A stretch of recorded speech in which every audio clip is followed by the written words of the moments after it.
Vous êtes de plus en plus nombreux à nous suivre et à participer à l'évolution de la chaîne Afrique N24, et sincèrement nous tenions à vous en remercier. Nous lisons tous vos commentaires qui enrichissent le débat et vraiment nous vous demandons de nous soutenir, en aimant les vidéos pour une large diffusion, et pour continuer à avoir une ligne éditoriale indépendante, et vous proposer de nouvelles émissions toujours de plus en plus enrichissantes. Ne restons pas passifs, soyons actifs. Merci et à bientôt. Teacher, bonjour.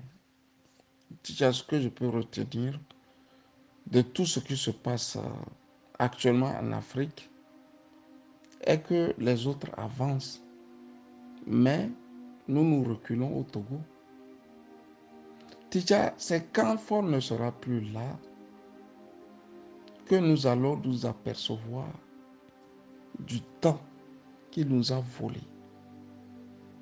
Actuellement, les Togolais ne s'en rendent pas compte que leur président leur vole leur vie, la vie de leurs enfants et la vie de leurs petits-enfants, arrière-petits-enfants. Quand il ne sera pas là, on saura combien nous ont volé. On a vu du côté du Gabon des chambres pleines de liasses. On verra aussi du côté du Togo, une fois que Fort va tomber, de ces cancreries, de ce pillage éreinté. Ce que l'Afrique a vu au Gabon se trouve aussi au Togo. C'est la même chose. Il n'y a rien qui soit différent. Peut-être au Togo, c'est empire. D'autant plus qu'eux sont dans ça il y a longtemps.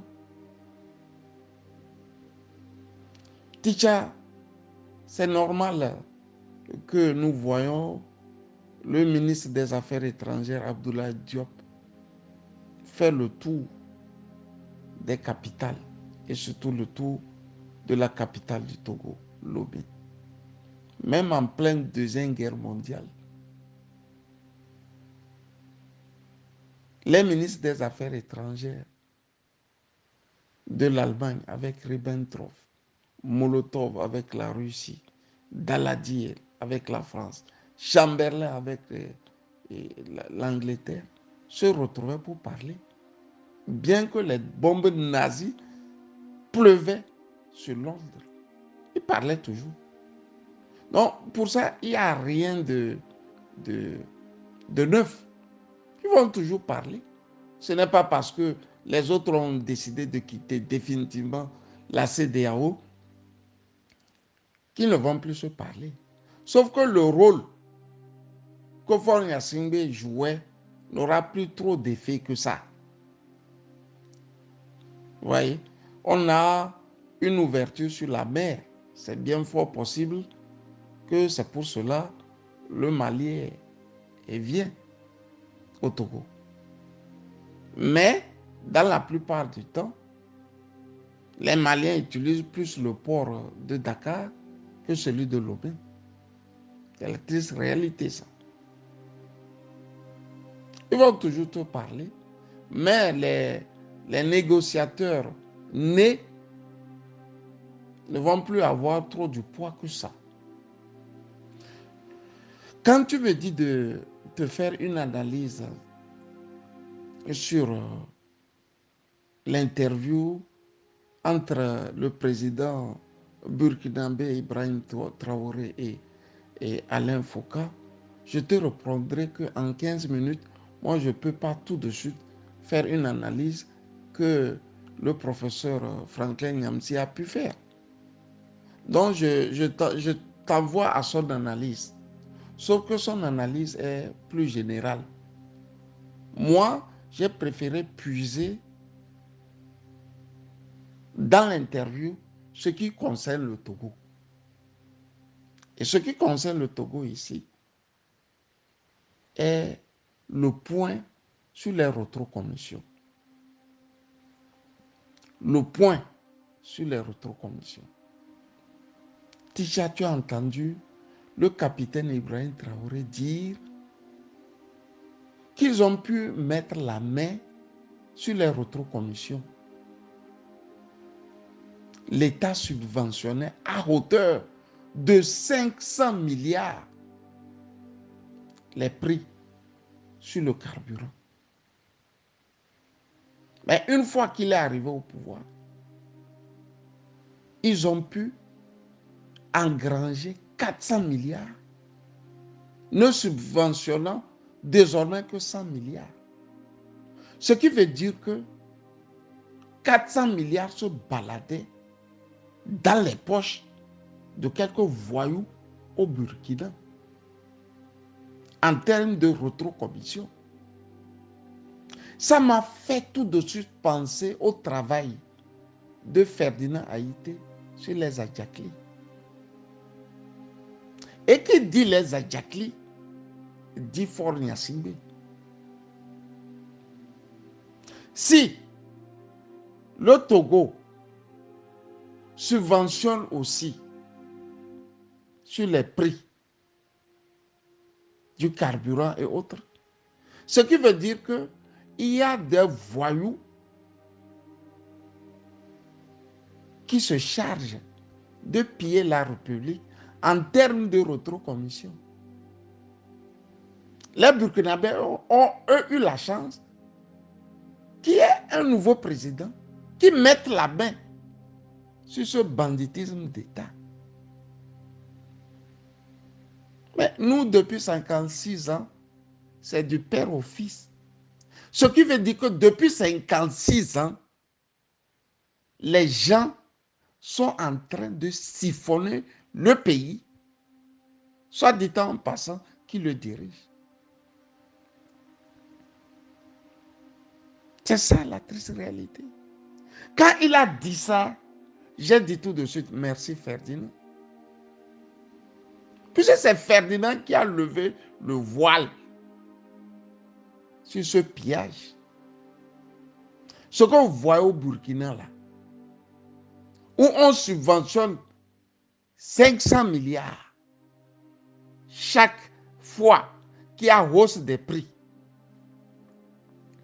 et que le capitaine vienne et s'en rende compte qu'au fait, le pays ne devrait pas subventionner 500 milliards, mais 100 milliards. Imaginez s'il n'y avait pas la guerre dans son pays et devrait construire les hôpitaux, les écoles et les routes. Vous voyez qu'en 3 ans, 4 ans, le Burkina aussi devrait être un Dubaï. On dit chaque jour que le pouvoir là, des Gnassingbé, fait pire que ce que nous voyons du côté du Burkina. Il se trouve même des journalistes pour combattre les journalistes qui le disent. Vous vous rappelez de comment les journalistes se sont chargés de traquer d'abord Ferdinand. Vous vous rappelez, non? Son malheur a commencé par ses propres confrères qui essayaient de lui dire qu'il ment. Il ment. Tout ce qu'il a dit là, c'est faux.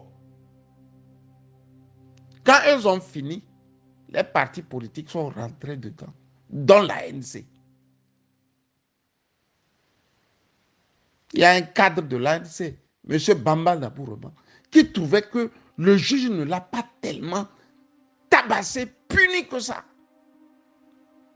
Quand Jean-Pierre Fabre se murait dans un silence, soit dit en passant qu'ils ont reçu un document non signé et non daté.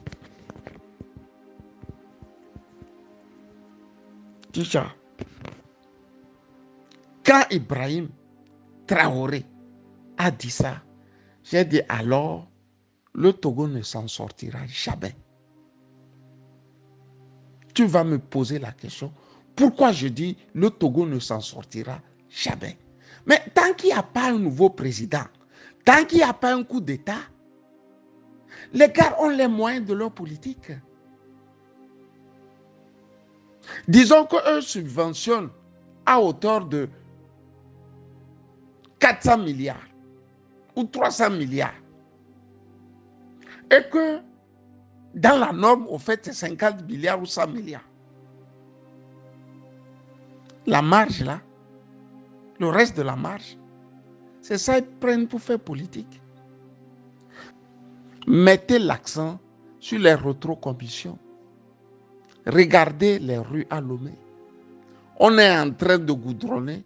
À un moment, ça s'arrête net. Regardez vos ruelles à Lomé. Regardez vos rues dans tout le Togo. Ce qui veut dire qu'il y a partout de ces rétrocommissions. Mais qui prend la grande part? La grande part va dans les mains de Faure Gnassingbé. Achadam nous avait trouvé la solution. Chaque parti n'a qu'à travailler sa zone d'influence.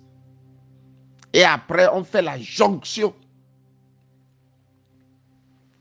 Ce sont des idées qui n'ont pas fait long feu, mais on peut les réveiller.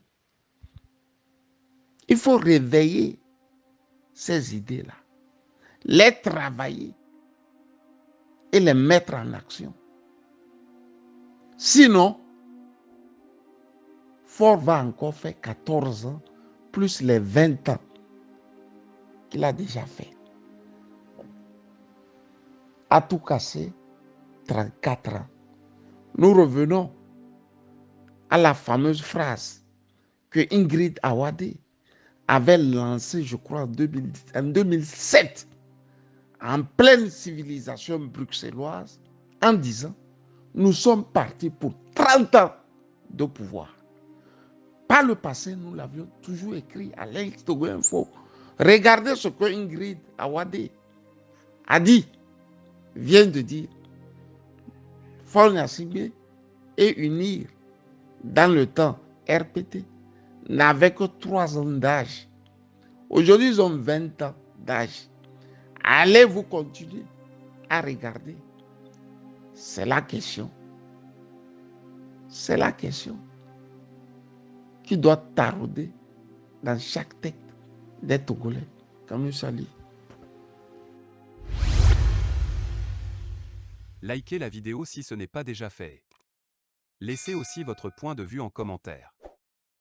Abonnez-vous et cliquez aussi sur la petite cloche de notification pour ne rien rater de nos prochaines vidéos. N'oubliez pas de partager aussi la vidéo et de la liker.